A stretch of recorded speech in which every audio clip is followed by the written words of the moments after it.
Pablo. Bueno, agradezco a la Sociedad Valenciana de Nutrición y especialmente al doctor Molina la invitación. Para mí ha sido una línea que desde el año 2000 empezamos a desarrollar en aquel momento en el Hospital Universitario de la Princesa y desde hace 2 meses que he dejado la sanidad pública sigo desarrollándolo en una fundación. Lo que me encantaría, si queréis interrumpir, podéis interrumpir, no tengo ningún problema, y preguntar lo que queráis, y si no, luego tenéis mi correo electrónico y para cualquier duda o cualquier cosa estoy a vuestra disposición. Y me gustaría contagiar un poquito del entusiasmo con el que yo he desarrollado una forma de trabajar que ya no podría con enfermera y nutricionista, ideal, con enfermeras y nutricionista, posible, sin nadie y solamente tú, pues lo puedes intentar hacer en la medida de lo posible porque el enfermo se va a beneficiar de ello. El tema que me propuso Pablo era desnutrición, sarcopenia y fragilidad. ¿Cómo los mido? ¿Cuál es mejor? Yo voy a intentar demostrar que están tan unidos, que si empezamos es muy fácil que de uno vayamos al otro con muy poquito esfuerzo y con un rendimiento muy grande. Quizá vamos a encajar todas las piezas y vamos a ver qué pasa. ¿Qué definiciones tenemos? Pues desgaste proteico energético, mejor que desnutrición, pues se propuso en el 2008 por la Sociedad Internacional de Nutrición y Metabolismo Renal y era una alteración metabólica y nutricional que disminuía los depósitos corporales de proteína y energía, bajando la masa magra y la masa grasa. Sarcopenia, pues la actual viene del año 2018, pero es una alteración en la cual hay una pérdida de fuerza, masa muscular y funcionalidad. Y fragilidad sería lo último. Lo primero es un síndrome multidimensional con pérdida de masa corporal y masa magra. Esta habría sarcopenia, debilidad importante y una disminución de la resistencia al ejercicio que haría que el paciente sea susceptible a tener menos reserva ante cualquier sistema que estresara, tanto de forma interna como externa. Si valoráis un poquito los pacientes que vemos todos los días en una consulta o en una unidad de diálisis, frágiles o prefrágiles van a ser casi todos. Estas son las aportaciones de la sociedad internacional, mirar cómo realmente empezamos a hablar de malnutrición, ya no solo como que se coma más o menos, sino muy unida a inflamación y realmente con toxinas urémicas, hipercatabolismo, pues nos va a dar del síndrome de desgaste proteico energético. Aquí abajo tenemos fragilidad.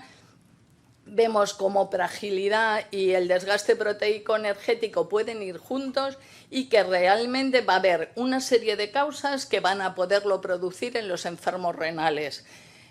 ¿Por qué es importante en un momento determinado el ver este desgaste proteico energético que va a llevar a mayor mortalidad?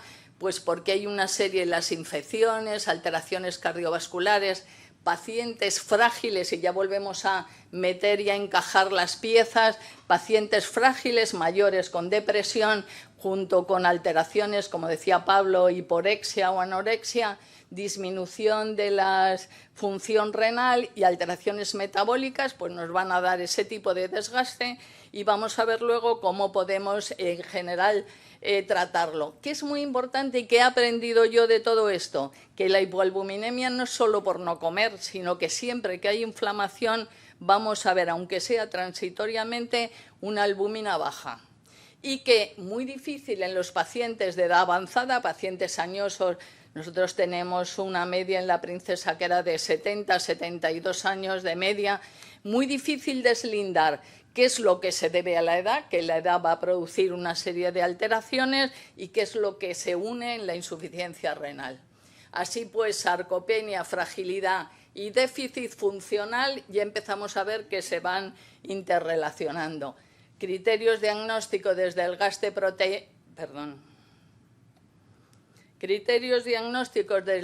proteico energético. ¿Y por qué se dijo que era tan importante?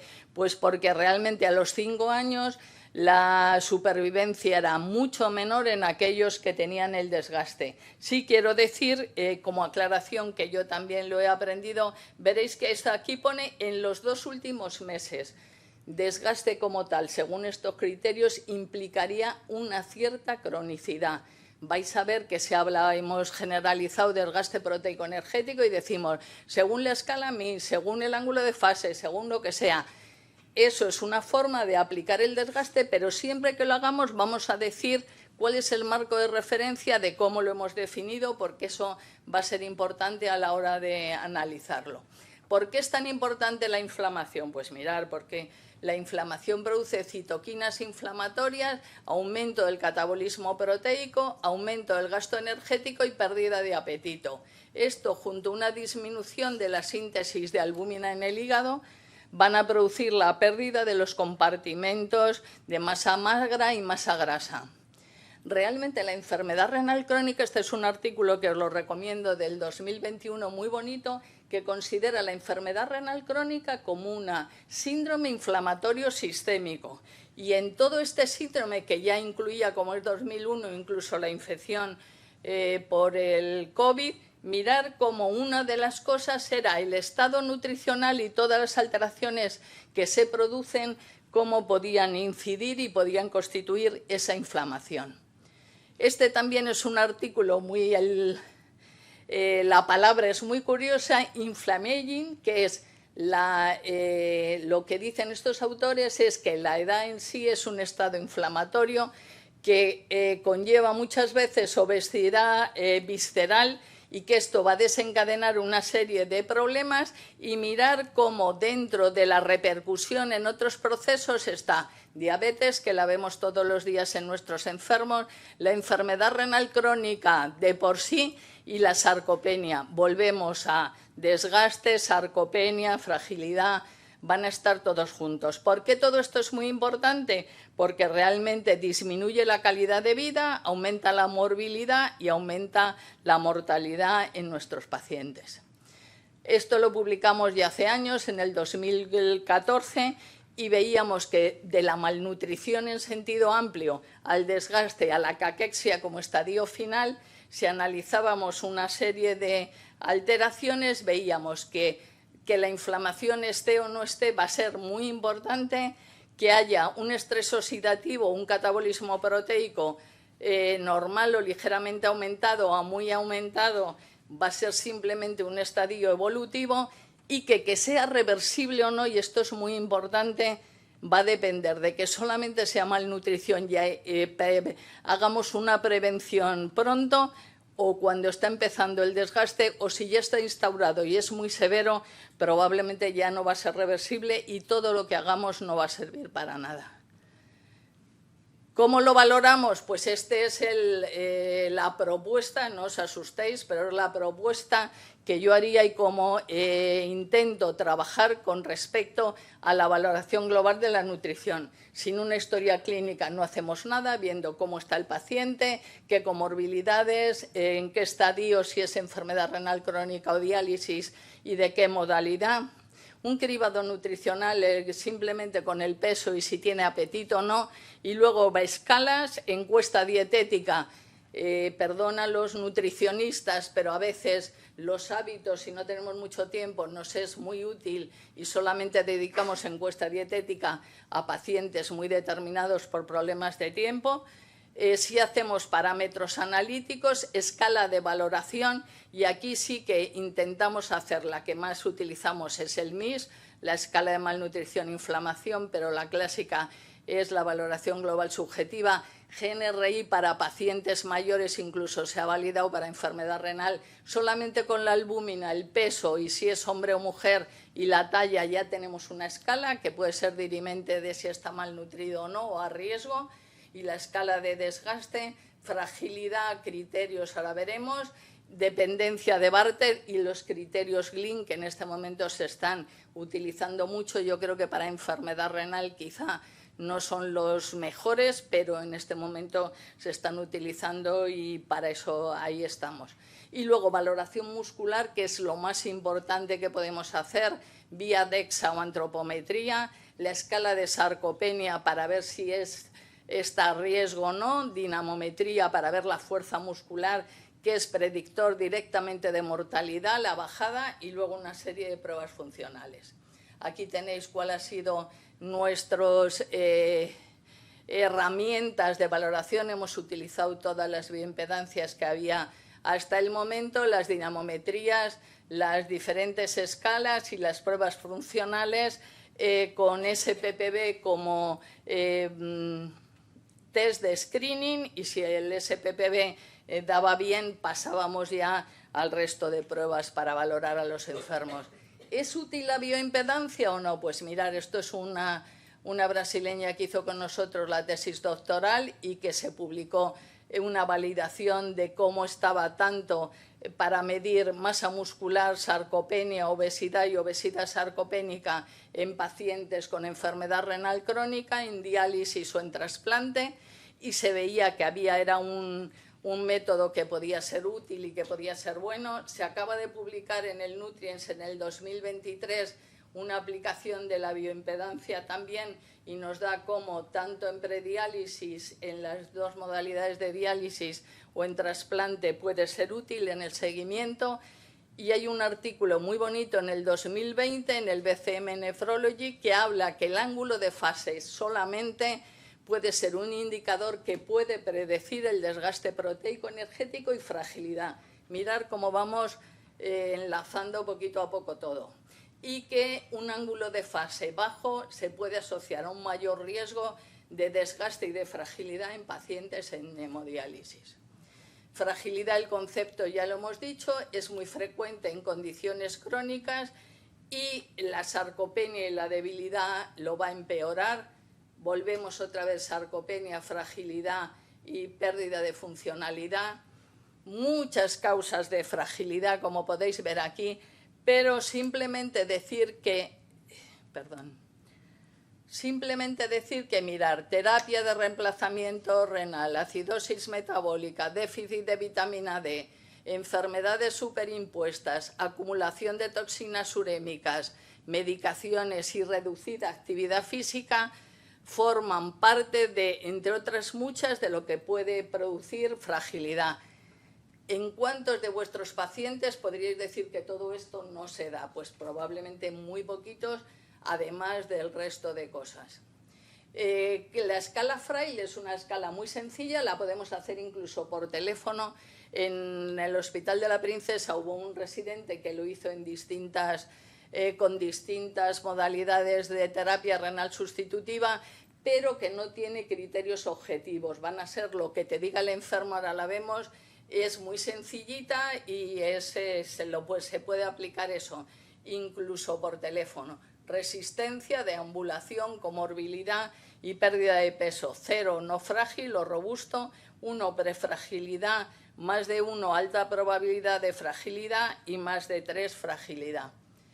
El test, que es la que más se está utilizando, aunque hay algunas que son más farragosas y que al final se llevan mucho tiempo y no aportan gran cantidad, esta es la que más hemos utilizado nosotros, porque tiene es como la anterior, pero tiene dos cosas, que es la dinamometría, la fuerza de presión disminuida, y la velocidad de la marcha. Le hacemos que camine y vemos si la velocidad es menor o no de 0,8 metros por segundo. Son ya dos criterios objetivos unidos a los otros, con lo cual para mí tiene más valor que la otra, independientemente que la otra se puede hacer en cualquier momento y es súper rápida. Hay una prevalencia de un 11% en general en ancianos y se ha llegado hasta un 60% con el FRAID en pacientes con enfermedad renal crónica. Más riesgo de caídas, de hospitalización y morbimortalidad, y con una ingesta adecuada, un ejercicio individualizado, se puede ayudar a prevenirlo o a corregirlo. Aquí tenéis las dos, voy a dejar la presentación, con lo cual está a vuestra disposición. Nosotros, sobre 180 pacientes que hicimos el FRAID, teníamos un 20% solamente de frágiles. Hay un consenso, que yo no lo sabía, al preparar esto me he enterado, un documento del Ministerio de Sanidad sobre prevención de fragilidad en personas mayores del 2022, y mirar cómo hay una serie de alteraciones, y en este caso utilizan el FRAID, y ellos consideran en población general que habría en mayores de 65 años un 12% de frágiles a nivel comunitario y un 45% en entornos asistenciales. Pasamos a sarcopenia, la pérdida, habíamos dicho, de masa muscular, y va a ser fundamentalmente un desbalance entre anabolismo y catabolismo, más degradación de músculo frente a regeneración, y que va a haber una serie de mecanismos que ya empiezan a actuar en la enfermedad renal crónica: pérdida de fuerza, masa muscular, actividad física y funcionalidad. En hemodiálisis, si el paciente elige diálisis peritoneal, va a tener una absorción de glucosa que le va a dar un aporte energético en ese sentido mejor, pero en hemodiálisis hay un aumento, un gasto energético aumentado, con lo cual el catabolismo aumenta y tendríamos que tener cuidado con que esto no se nos acelere. Entonces, en la afectación muscular que estábamos viendo, y volvemos a encajar piezas, dinapenia sería pérdida de fuerza, sarcopenia pérdida de fuerza y de masa muscular, desgaste proteico energético asociado a inflamación y a malnutrición, fragilidad, y como último, que llevaría fragilidad, desgaste y sarcopenia, sería la caquexia, que ya el paciente prácticamente es irreversible. Disbalance, fuerza, masa muscular, funcionalidad. A veces no es fácil medirlo. En este momento, principal problema es cómo medimos masa muscular, la fuerza con dinamómetro, y la funcionalidad está más claro. Y surgen los diagnósticos, como todo, ya afortunadamente hay grupos y hay sociedades que trabajan. En el 2010 salió el primer consenso. Primero medían velocidad del paso, luego masa, fuerza muscular, y los que la tenían baja medían masa muscular. En el 2008 se volvieron a reunir y dieron la definitiva, en la cual primero sería SARC-F, que es la escala, que es muy sencillita, que la podemos aplicar en cualquier momento y vemos si está a riesgo o no. Si realmente hay déficit de fuerza, ya diríamos que existe sarcopenia. Si hay déficit presarcopenia, si hay déficit de músculo, sarcopenia, y si además funcionalidad está afectada, sería sarcopenia severa. Dinamometría, a día de hoy lo más utilizado, punto de corte 27 en hombres y 16 en mujeres. Masa muscular apendicular, en general no hay todavía en la población española, espero que en este año seamos capaces de conseguirlo, 20 kilos en hombres, y si se hace con respecto a los kilos, a la talla al cuadrado, sería 7 kilos metro cuadrado en hombres y 6 en mujeres.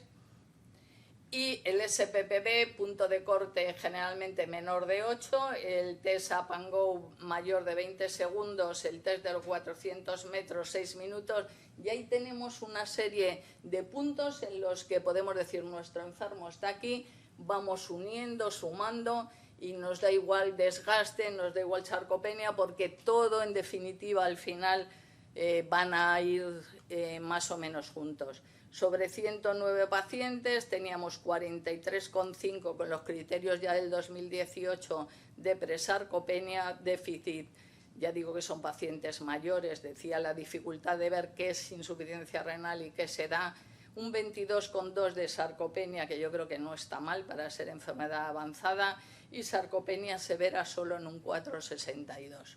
Esta es la escala SERC-F, incluso la puedes hacer mientras que el paciente está tranquilamente esperando para la consulta o tal, la rellenan muy rápidamente, o en la misma consulta lo hacemos, y nunca olvidar que todo esto se da porque hay un desbalance y hay una serie de miocitoquinas, como son la miostatina, que van a influir y que van a desbalancear ese sistema anabólico catabólico que tenemos. Porque, ¿qué queremos? Se ha hablado mucho del índice de masa corporal en la enfermedad renal, que los que más masa corporal podían estar mejor, pero mirar aquí que es un grupo en hemodiálisis, que los que viven más son aquellos que tienen un BMI menor de 25, pero con una masa, masa muscular en brazo que es mayor del 90%. Queremos pacientes que tengan un buen índice de masa corporal, pero expensas de músculo, no expensas de agua ni de grasa. Y aquí se ve también como en un metaanálisis aquellos pacientes que tenían menos peso y menos creatinina, menos masa muscular, sobrevivían menos. Sobreviven más aquellos que tienen una masa muscular más adecuada. Esto lo acabamos de publicar en el 2022 y dentro mortalidad 10 años de pacientes cerca, al hacer el estudio de regresión lo que vemos es que la dinamometría es un factor de protección con respecto a tener una buena fuerza muscular, es un factor de protección. La escala que utilizábamos era MIS, o sea que era una escala corta, no era de evolución en el tiempo, pero la prealbúmina también era protección y luego estamos contentos de que el tiempo de seguimiento en nuestra unidad era un factor de protección. Quiere decir que si cuidamos a los pacientes no tiene por qué morirse más. No olvidar nunca que aunque el paciente le veamos gordito, puede perder masa muscular de alguna forma y eso sería grasa, poco músculo, obesidad sarcopénica, mayor mortalidad. O sea que no el paciente gordito está bien, sino aquel gordito que tiene una masa muscular adecuada. Muy importante, es un artículo muy bonito también del 2021 en una revista de rehabilitación que habla que nunca hay que olvidar que el músculo tiene una estructura, una velocidad, un poder y luego tiene una funcionalidad, pero que hay un sistema nervioso central que va a ser el que va a regir toda la serie de movimientos y que antes de todo lo demás va a estar el control neuromotor. Y aquí dice cómo en pacientes, sobre todo muy mayores, una de las cosas importantes es valorar también, antes de ver toda la funcionalidad, si a nivel cognitivo o a nivel del sistema nervioso central hay alguna alteración que pueda producir también desbalance. Ya estoy terminando. La masa muscular y la fuerza muscular la vamos perdiendo. Al principio tenemos un pico que nos aumenta, a partir de los 40 se empieza a perder o se puede empezar a perder masa muscular en la edad adulta y al final, lógicamente, vamos perdiendo la masa muscular. Pero mirar la rampa, y si a todos nos preguntaran ahora dónde querríamos estar, indiscutiblemente querríamos estar en la parte de arriba de la rampa en lugar de en la parte de abajo, que la calidad de vida y la evolución va a ser peor. ¿Cómo podemos lograr esto? Pues directamente con una nutrición adecuada, un ejercicio físico correcto y si no podemos suplementando de alguna forma tanto a nivel nutricional como con la suplementación que puede en un momento determinado llevarnos a mejorar masa muscular. Esto también salió en el 2021 en relación con sarcopenia y hablaba de las posibilidades de seguimiento, del ejercicio en un momento determinado. Es lo mismo que sarcopenia y desgaste, van a ir muy juntos y si el enfermo no se mueve se pondrá gordo, aumentará masa grasa, pero el músculo no lo aumentará para nada. Y somos nefrólogos, con lo cual intensificar, a mí me gusta hablar de nefronutrición, intensificar todo lo que pueda ser entrada o no en diálisis si está el paciente apurado, o intensificar todo lo que podamos el esquema de diálisis para mejorar los parámetros, van a ser muy adecuados. Mirar aquí en esta rueda como inflamación, disbiosis, vitamina D, alteraciones y pérdida relacionada con la diálisis, son muchas de las cosas, un abanico muy amplio, pero que si los tenemos en cuenta podemos mejorar. Aquí decimos lo mismo, el mejorar a los pacientes dieta, nutrición y ejercicio, y si fuera necesario y el paciente está sarcopénico, directamente con eso, valorar la suplementación nutricional o un compuesto de los que llevan HMB o leucina, que se están utilizando en la actualidad. Y nada más, muchas gracias.